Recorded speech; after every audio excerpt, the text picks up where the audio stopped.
Saya Dr. Yusuf Herlambang MPD. Saya merupakan dosen tetap pada program studi pendidikan guru sekolah dasar Universitas Pendidikan Indonesia Kampus Cibiru. Pada kesempatan kali ini, izinkan saya untuk melakukan pernyataan diri dosen dalam unjuk kerja Tridharma Perguruan Tinggi atau PDD UKT PT untuk sertifikasi dosen 2025 khususnya pada bidang pengajaran. Adapun latar belakang pendidikan saya, S1 bidang pendidikan Guru Sekolah Dasar Universitas Pendidikan Indonesia, S2 Ilmu Pendidikan atau Pedagogik Universitas Pendidikan Indonesia, S3 Ilmu Pendidikan atau Pedagogik Universitas Negeri Yogyakarta. Bidang keahlian dan mata kuliah yang diampu yakni pedagogik. Pedagogik merupakan kelompok mata kuliah kependidikan yang memiliki beban SKS sebesar 2 SKS yang ditempuh dalam 16 kali pertemuan. Mata kuliah ini merupakan mata kuliah yang kaji secara mendalam tentang konsep, prinsip, dan teori-teori pedagogik dalam sudut pandang filosofis dan teoritis, khususnya berkaitan dengan pembelajaran dalam konteks pendidikan abad 21. Selain daripada itu, ada pun kemampuan yang diharapkan pada mata kuliah ini. Yang pertama, mahasiswa memahami hakikat pedagogik secara mendalam berdasarkan tinjauan filosofis dan historis. Kemudian yang kedua, mahasiswa memahami pembelajaran yang dilandasi pemikiran filosofis, budaya, teknologi, dan pedagogik dalam konteks pendidikan abad 21. Yang ketiga, mahasiswa memahami paradigma baru pedagogik Indonesia dalam tinjauan sosiokultural dan teknologi di era Society 5.0. Keempat, mahasiswa memahami desain pembelajaran yang didasarkan kepada prinsip humanis dan demokratis. Dan yang kelima, mahasiswa mampu merancang pembelajaran berbasis pedagogi multiliterasi futuristik. Kemudian ada materi pembelajaran pada mata kuliah pedagogik. Yang pertama adalah hakikat pedagogik sebagai sebuah ilmu praktis, lalu sejarah perkembangan dan substansi pedagogik Indonesia, hakikat pedagogik dalam konsepsi Ki Hajar Dewantoro, lalu pedagogi kritis, pedagogi transformatif, paradigma baru pedagogik Indonesia, lalu korelasi kebudayaan dalam konsep pedagogik berbasis kearifan lokal, cybergogi, pedagogik multiliterasi, pedagogik futuristik, dan masyarakat madani dalam konteks Indonesia dan global. Selain daripada itu, sistem pembelajaran pada mata kuliah pedagogik yakni blended learning, sinkronus dan asinkronus. Sinkronus dilaksanakan melalui tatap muka dengan menggunakan metode dialog Sokrates, dan kemudian asinkronus dilakukan melalui kajian mandiri melalui bahan ajar berupa modul pembelajaran, video pembelajaran, dan media lainnya. Pada asinkronus bisa dilakukan pula melalui learning management system di sistem pembelajaran online terpadu Universitas Pendidikan Indonesia. Selain daripada itu, ada pun untuk metode pembelajaran pada mata kuliah ini yakni case method, yang merupakan sebuah metode yang digunakan dengan tujuan untuk melatih mahasiswa menganalisis, memahami, dan memecahkan permasalahan pendidikan yang kompleks dan kontekstual. Melalui pendekatan ini pula, mahasiswa diharapkan mampu mengembangkan kemampuan berpikir kritis, reflektif, sistematis dalam merancang solusi pedagogik yang inovatif dan aplikatif. Lalu, sistem penilaiannya terdiri dari 4 aspek. Yang pertama adalah partisipasi aktif mahasiswa yang memiliki bobot 15%, lalu tugas individu dengan bobot 15%, lalu ada mid project yakni 30%, dan yang terakhir ada final project 30%. Demikian informasi terkait dengan mata kuliah pedagogik. Adapun implementasi pembelajaran secara real dapat disaksikan pada video sebagai berikut. Baik, bismillahirrahmanirrahim. Assalamualaikum warahmatullahi wabarakatuh. Waalaikumsalam warahmatullahi wabarakatuh. Selamat siang teman-teman semua. Ya. Semuanya sehat?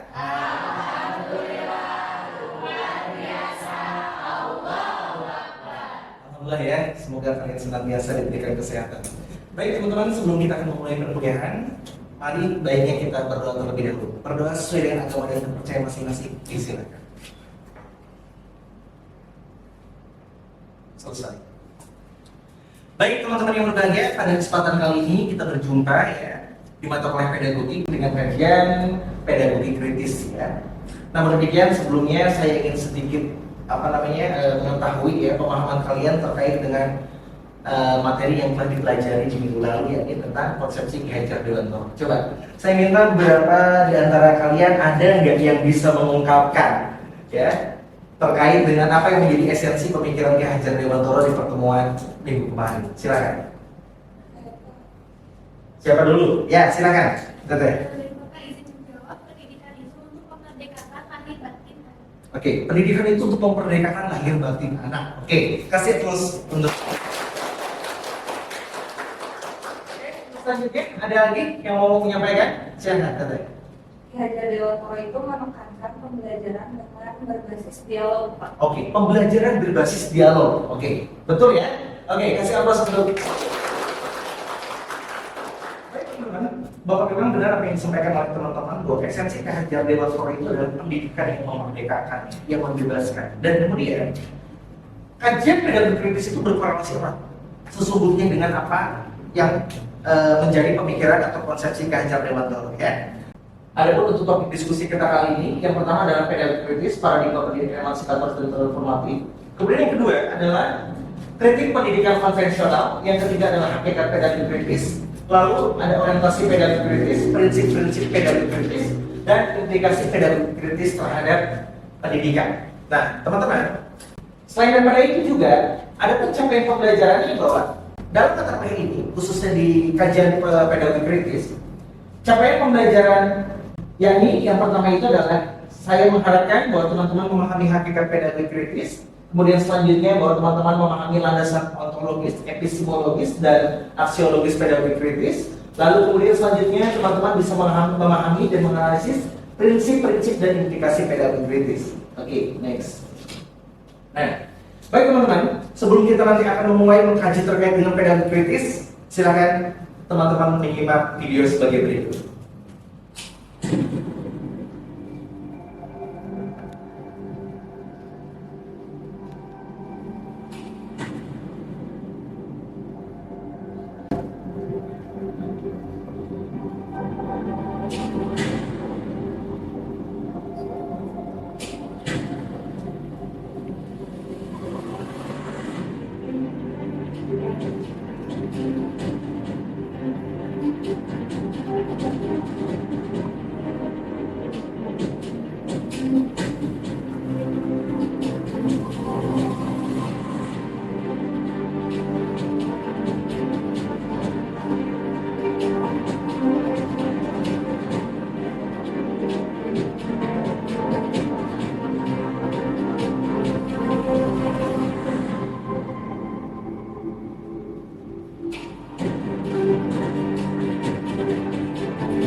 Baik, terima kasih. Itu adalah gambaran terkait dengan kajian kita kali ini, yakni terkait dengan pedagogi kritis. Oke, next.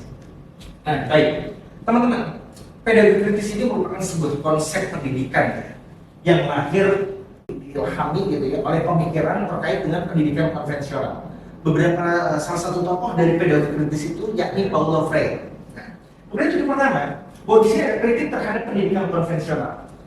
Pedagogi kritis itu lahir atas dasar yang pertama itu adalah murid menjadi objek pasif. Bahwa ternyata fenomena pendidikan atau pembelajaran kita saat ini tidak sedikit guru yang memahami dan memandang, menempatkan siswa itu sebagai objek pasif. Ya. Siswa itu hanya dipahami pemikiran dan otak itu hanya sebagai gudang kosong yang kemudian terus diisi oleh berbagai pengetahuan, sekalipun itu tidak kontekstual. Nah, ini yang menjadi dasar lahirnya pemikiran pedagogi kritis.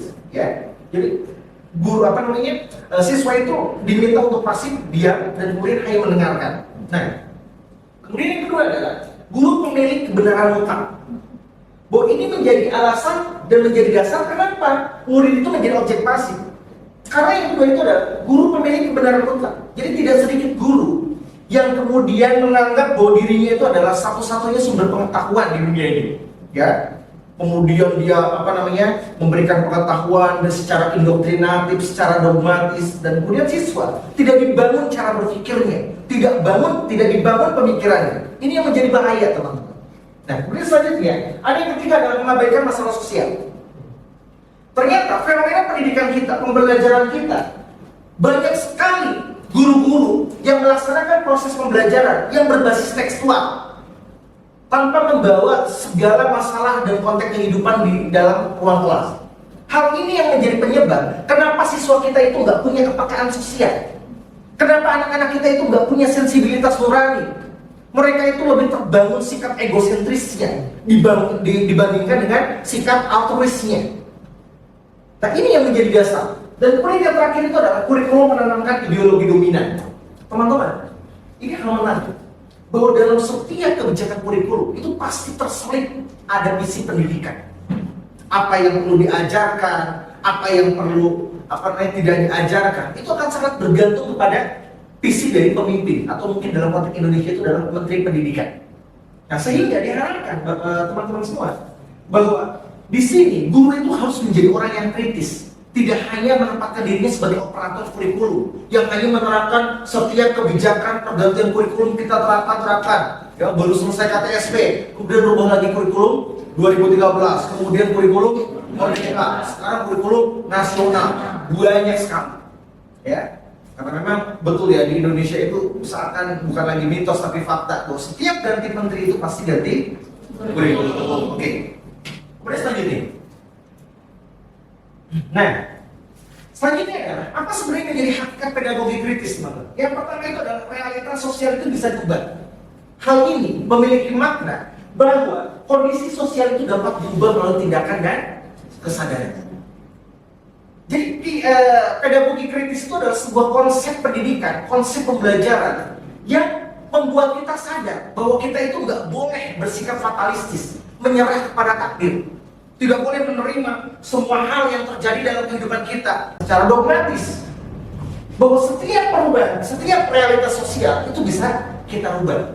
Ya, jangan hanya menerima dengan keadaan kehidupan saat ini. Kita tidak boleh menerimanya jika memang hal itu menyengsarakan kehidupan kita, memberikan penyesalan pada kehidupan kita. Kita bisa melakukan perubahan dengan tindakan dan kesadaran. Oke, kemudian selanjutnya yang kedua adalah hakikatnya adalah manusia makhluk yang berpikir dan bertindak. Hal ini memiliki makna bahwa manusia itu menggunakan akal dan tindakan untuk memecahkan masalah. Jadi segala problematika yang terjadi dalam kehidupan kita, ya, itu perlu dicari solusi. Dengan apa? Mendaya gunakan akal pikiran kita. Ya, tadi saya katakan bahwa kita tidak boleh bersikap fatalistis, teman-teman. Banyak. Karena nanti kita akan menjadi manusia yang hidupnya hampa, tanpa makna dalam kehidupan ini. Oke. Dan kemudian yang ketiga adalah pendidikan membantu manusia memahami dan mengubah dunia. Hal ini memiliki makna bahwa pendidikan itu memberikan pengetahuan, kesadaran, dan kemampuan untuk memperbaiki lingkungan. Jadi pedagogi kritis itu prinsipnya itu adalah bagaimana kita mampu berpikir, bagaimana setelah itu kita sadar, dan setelah itu kita melakukan perubahan. Kata kuncinya itu adalah action. Ya, dan kita pernah mengulas ya di pertemuan minggu kemarin bahwa memang terdapat 3 kesadaran ya dalam pedagogi kritis ya. Ada kesadaran medis, ya, naif, dan kesadaran kritis. Ya. Alhamdulillah teman-teman masih ingatnya ya. Oke, next. Nah, kemudian teman-teman, di sini ada orientasi pedagogi kritis. Apa sebenarnya menjadi tujuan pedagogi kritis? Yang pertama itu adalah nilai utamanya itu adalah kebebasan, keadilan, dan kesetaraan. Jadi tujuan pedagogi kritis itu adalah pendidikan tanpa penindasan. Tidak boleh kalian sebagai siswa merasa ditindas. Tidak boleh kita sebagai guru menjadi penindas dan kemudian menindas anak-anak kita. Dengan apa? Dengan terus memberikan pengetahuan tanpa membuka ruang dialog. Apakah ada yang ditanyakan? Gitu ya. Apakah ada yang merasa sesuatu yang mungkin tidak berkenan? Guru itu harus bisa membuka ruang dialog. Oke. Kemudian selanjutnya adalah pendidikan untuk membebaskan dan bukan untuk menindas. Ya. Jadi proses pendidikan itu harus bersifat dialog.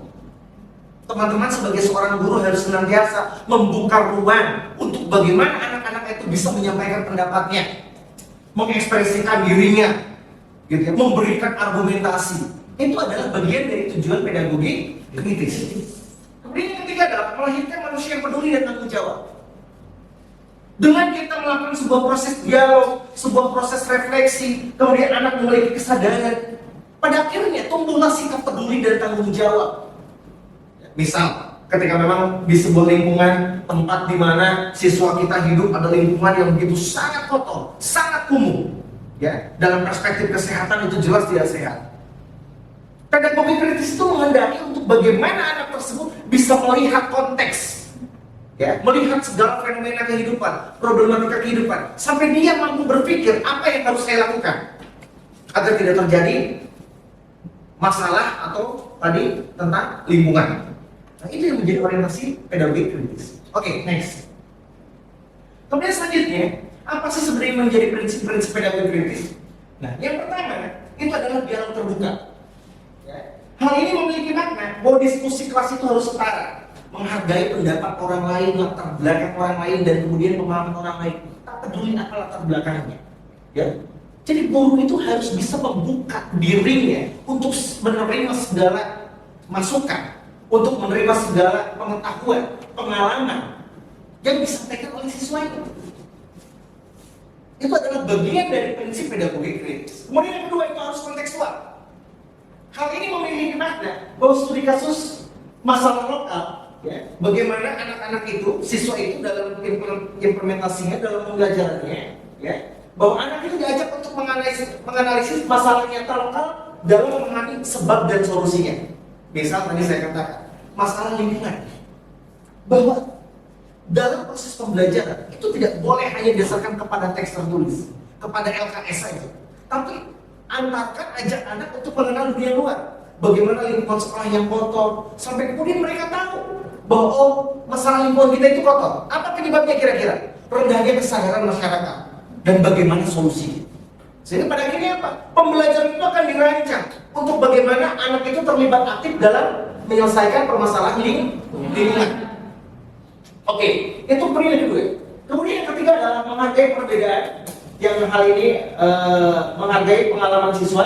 Hal ini memiliki makna bahwa menghargai perbedaan itu artinya mengakui nilai pengalaman langsung sebagai sumber belajar dan pemahaman. Tadi saya katakan, guru itu harus terbuka, harus bisa menerima apa yang menjadi ekspresi anak, gitu ya. Bagaimana guru itu harus terbuka dengan masalah anak. Itu yang perlu dilakukan dalam pelaksanaan pedagogi kritis. Oke, kemudian selanjutnya adalah mengajak berpikir kritis. Nah, di sini anak itu harus diberikan ruang untuk menganalisis, merefleksi segala sesuatu yang terjadi dalam kehidupannya. Jadi jangan bersikap fatalistis. Ya. Ajarkan anak bahwa ini masalah. Dari masalah ini, apa yang bisa kamu lakukan? Apa penyebabnya? Gitu ya. Kemudian apa solusinya, alternatifnya? Itu adalah hal yang penting untuk dilakukan dalam konteks mengajak berpikir kritis. Dan yang terakhir adalah mendorong perubahan sosial. Adapun untuk pelaksanaan ini bisa dilakukan melalui proyek sosial nyata, melalui kegiatan terencana, menangani masalah sosial secara langsung dan konkret. Tadi saya katakan, ketika anak sudah diberikan ruang untuk dialog, pembelajaran harus berbasis pada situasi nyata, menghargai pengalaman, mengajak berpikir kritis. Yang terakhir itu, bagaimana implementasi pembelajaran itu harus didasarkan kepada keterlibatan anak untuk bisa mengatasi permasalahan yang terjadi. Salah satu di antaranya adalah dengan menggunakan metode project based learning. Jadi jangan pendidikan itu hanya terpaku dan kemudian dalam hidup dalam ruang yang disekat oleh 4 tembok, ya, kanan kiri dan kemudian depan belakang. Itu tidak membebaskan. Tapi guru itu harus bisa membuka ruang kemerdekaan untuk anak beraktivitas, melakukan sesuatu sampai dia itu bisa menyelesaikan masalah yang terjadi di lingkungannya. Oke, next. Nah, bagaimana teman-teman? Ini implikasi pada pendidikan. Dari tadi apa yang telah disampaikan oleh Bapak, gitu ya. Nah, ini poin penting yang ingin saya sampaikan, bagaimana pedagogi kritis itu memberikan dampak terhadap pendidikan. Yang pertama, bagaimana guru itu mampu merancang pembelajaran secara dialogis. Ya. Guru itu tadi saya katakan membuka ruang untuk dialog, ya, memberikan kebebasan untuk anak berpendapat, berargumen, mengungkapkan pemikirannya. Ini adalah bagian dan implikasi dari pedagogi kritis. Nah, kemudian yang kedua, bahwa yang namanya pedagogi kritis itu harus mengangkat isu sosial. Ya. Kalau dalam konteks pedagogi kritis itu, bahwa Paulo Freire itu pernah menyebutkan bahwa ada yang disebut dengan metode hadap masalah atau problem posing. Ya. Bagaimana guru itu menghadirkan masalah, situasi nyata dalam kehidupan masuk di dalam ruang kelas, dan ini menjadi jembatan untuk berdialog. Ya, itu yang disebut dengan mengangkat isu sosial nyata. Nah, kemudian yang terakhir adalah mendorong tindakan sosial yang transformatif. Tadi saya katakan, tujuan pembelajaran itu bukan hanya anak sekadar tahu, tapi bagaimana dengan tahunya dia menghayati sampai dia tahu apa yang harus dilakukan dengan ilmunya, dengan kesadarannya. Nah ini adalah implikasi pedagogi kritis terhadap pendidikan, khususnya dalam mendorong tindakan sosial yang transformatif. Ya, berdaya ubah, bisa mengubah anak dengan pengetahuannya, dengan kesadarannya. Dia tahu harus bisa memberikan solusi, harus hadir menyelesaikan masalah. Nah, dan kemudian terakhir itu adalah membuka ruang kritik dan refleksi. Teman-teman, satu hal yang ingin saya sampaikan kepada teman-teman semua, bahwa guru itu bukan satu-satunya sumber pengetahuan. Guru tidak boleh membangun tembok eksklusivisme. Artinya apa? Ada asas egaliter, asas kesederajatan antara guru dan siswa. Jadi guru itu harus bisa ya, menerima kritik, harus bisa menerima refleksi. Itu adalah bagian penting dari implikasi pedagogi kritis terhadap pendidikan. Oke. Nah, pada akhirnya teman-teman, disinilah tadi saya katakan bahwa sekarang kita harus membangun paradigma baru bahwa guru itu harus menjunjung tinggi asas egaliter dan kita itu adalah sama. Tidak ada lagi guru yang merasa bahwa dirinya paling hebat, ya, dirinya paling kuat, misalnya. Itu tidak. Karena disinilah guru itu harus mengubah relasi guru dan murid menjadi horizontal. Kita sederajat. Ya. Sehingga prinsip-prinsip pedagogi kritis diantaranya tiga diantaranya adalah pedagogi sebagai prinsip humanis, demokratis dan egaliter. Artinya menjunjung tinggi asas kesederajatan. Oke, next. Nah, baik. Teman-teman, dari apa yang tadi Bapak sampaikan, ada kesimpulannya ya, ini pedagogi kritis itu adalah sebuah cara pandang atau paradigma pendidikan yang menolak tentang pelaksanaan pendidikan pasif dan menindas. Ya, pedagogi kritis itu mendorong kesadaran, dialog, tindakan untuk keadilan sosial. Artinya apa? Guru dan siswa sama-sama menjadi agen perubahan. Ya, itu mungkin yang bisa Bapak sampaikan teman-teman. Sebelumnya saya ingin mencoba bertanya kepada teman-teman semua. Barangkali ada yang bertanya terkait dengan materi yang mungkin belum dipahami atau masih menjadi apa ya, kegundahan hati dan kegelisahan jiwa. Silakan. Adakah yang bertanyakan? Saya Pak. Ya, silakan. Tunggu. Oke, yang pertama Pak, saya posisi dulu bagaimana penyampaian Bapak itu runtut dan membuat kita paham terhadap materi yang Bapak sampaikan terkait topik pedagogi kritis ini. Dan ada khususnya istilah di ideologi yang dominan itu Pak sedikit menyentil gitu ya Pak, membuat saya penasaran.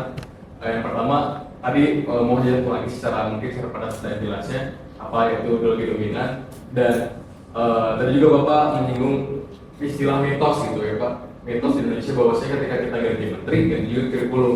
Nah, bagaimana tanggapan Bapak terkait fenomena yang terjadi di Indonesia ini gitu?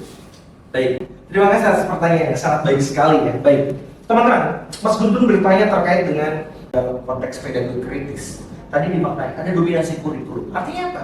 Kurikulum itu dibuat selalu ada ideologi yang terselip di dalamnya.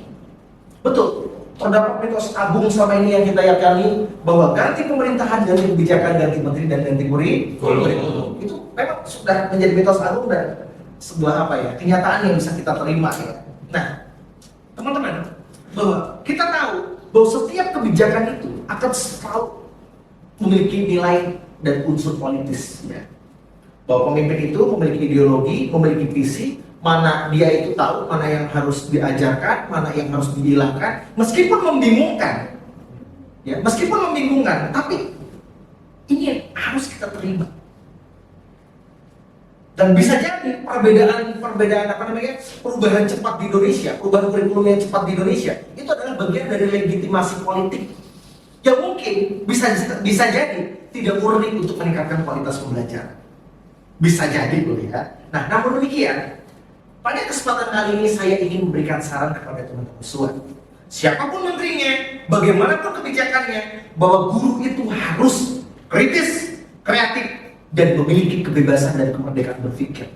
Untuk apa? Untuk memahami dan menafsirkan setiap kebijakan kurikulum, ya, dan kemudian mengaplikasikannya atau mengamalkannya, mengimplementasikannya. Untuk apa? Membangun pendidikan yang lebih adil dan lebih bermakna. Ya, jadi saya harap teman-teman memiliki kebijaksanaan kelak sebagai calon guru, ya, Meskipun tadi saya katakan ada mitos agung ya, bahwa setiap ganti pemerintah, ganti kebijakan, ganti menteri, ganti kurikulum, siapapun menterinya, bagaimanapun kebijakannya, tetap kita harus memiliki kemampuan adaptif atau beradaptasi. Baik teman-teman, selain dari Mas Gun, adakah lagi yang mau tanyakan? Baik Pak, saya mau bertanya Pak, bagaimana peran guru secara esensial dalam praktik pedagogi kritis Pak? Oke, pertanyaan yang baik dari Mas Rafli ya. Sebenarnya apa sih yang menjadi peran esensial ya sebagai seorang guru dalam praktik pedagogi kritis itu? Sama yang saya tegaskan, bahwa guru itu harus menjadi fasilitator bagi pengembangan diri seorang anak, khususnya dalam hal kemampuan berpikir. Dari kemampuan berpikir yang berkembang, pada akhirnya terbangun kesadaran. Dan kesadaran dalam konteks pedagogi kritis itu adalah kesadaran kritis. Sampai dia tahu apa yang harus dilakukan. Jadi pengetahuan yang dikonstruk ya, dan kemudian diorientasikan untuk bagaimana dia bisa mengubah, melakukan sesuatu, khususnya menyelesaikan problematika yang terjadi dalam kehidupan. Ya. Jadi dari sinilah teman-teman, pedagogi kritis ini adalah merupakan sebuah semangat pendidikan ya, yang menjauhkan anak dari apa? Dari sikap besar kepala dan kerdil hatinya, atau kita mengenalnya manusia yang tidak punya sensibilitas nurani, atau manusia yang tidak punya kepekaan sosial. Oke, apa sebenarnya menjadi esensi dari pedagogi kritis? Silakan, adakah yang mengacungkan tangan menjelaskan? Pak, Ya, silakan.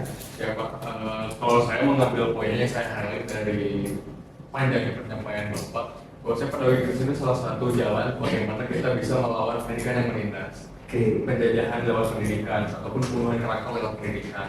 Karena kan justru seharusnya pendidikan itu yang membersamai mahasiswa-siswa itu untuk bisa mengembangkan ruang imajinasinya gitu. Oke, itu menurut saya sih Pak. Baik, oke, kasih aplaus untuk Pak Guru.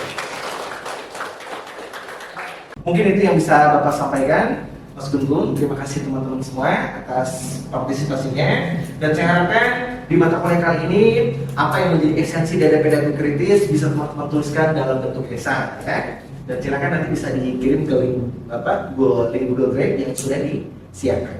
Baik teman-teman, terima kasih atas perhatiannya. Saya tetap berpesan satu kepada teman-teman semua, rajin belajar, jadilah yang terbaik. Indonesia membutuhkanmu, merdeka. Merdeka. Akhiri, wassalamualaikum warahmatullahi wabarakatuh.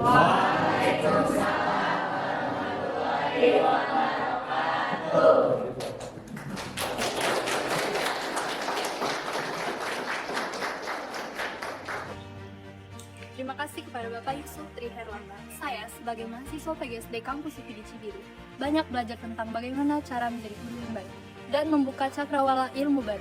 Selama saya belajar dengan Pak Yusuf Tri Herlambang, saya termotivasi, terinspirasi. Terima kasih Bapak. Selama belajar dengan Pak Yusuf, saya sebagai mahasiswa lebih berpikiran terbuka. Dengan gaya belajar yang dialogis, membuat kami selalu berpikir kritis. Terima kasih Bapak. Terima kasih kepada Bapak Yusuf Tri Herlambang yang sudah menjaga idealisme mahasiswa dan juga selalu menekankan kita harus berpikir kritis agar menjadi manusia yang manusia. Indonesia membutuhkanmu. Merdeka! Merdeka!